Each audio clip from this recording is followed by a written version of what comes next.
में जगरा 10 में 20 में तदाद हुआ 10 सके छे क्या एक दिन विपद सबके पड़े छे बाबू सबके एक दिन विपद पड़े छे जेकर दिया पता बाहर में रहे छे बाबू ई करोज के समय छे बाबू पुण्य के भागी बन सके छे ककरो बेटा मरल छे ककरो पति मरल छे बाबू ई समय छिए इंद्र का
त्रिपुला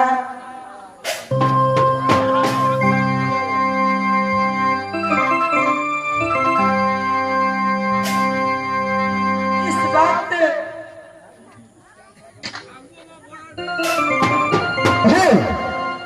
तुम्हारा पैसा पूरा है इस बात की नहीं।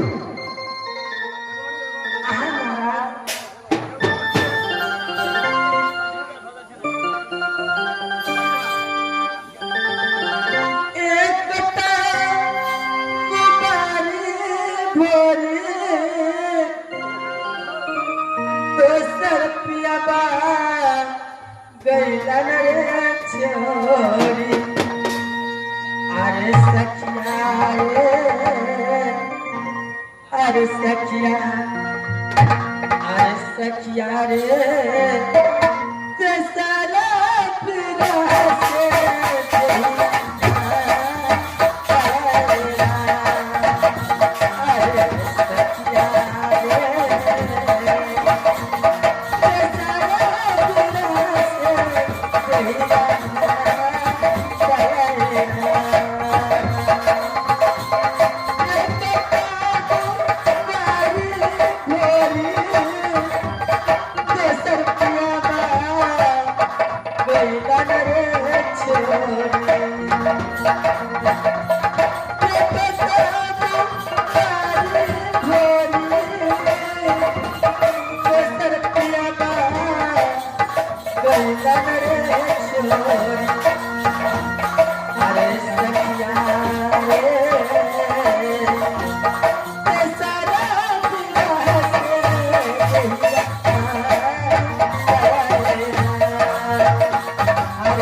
से जला देता है।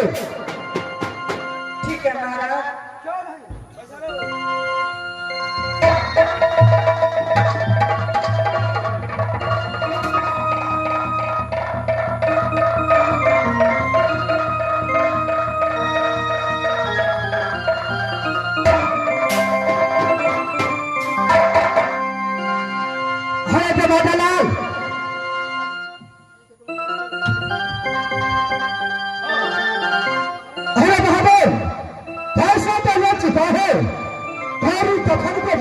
छानबीन किया है। क्या करे महाराज, यहाँ से पहले नहास को जो है जलान तो हवा, क्या रहना बोल। ये काशी घाट के नियम है। जो कफन जो पुट्टी हो गया तो लहास को जलाना चाहिए और सभी फूला जो है उसका जो है आगे रखना चाहिए। क्या रहना बोल। यहाँ से हाथ जलते समय उसका आगे रखना चाहिए। क्या नहीं और यहाँ से उठो और लेकर चलो। काशी घाट चलिए और उसके जलाओ।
हाँ गोतनी फूला, जो मुझसे गलती हुआ होगा मुझे क्षमा कर देना दीदी। नहीं गोतनी, ऐसे बात मत बोलो। मेरे पति इस संसार में मैं जिंदा रह करके क्या करूंगी। जिस चिता मेरा पति जल रहा है मैं भी उसी चिता में जल के राख हो जाऊंगी दीदी।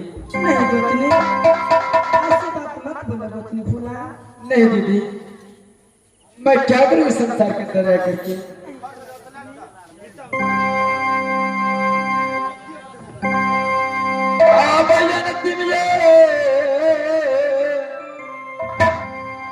मिलना दीदी जी कर जिया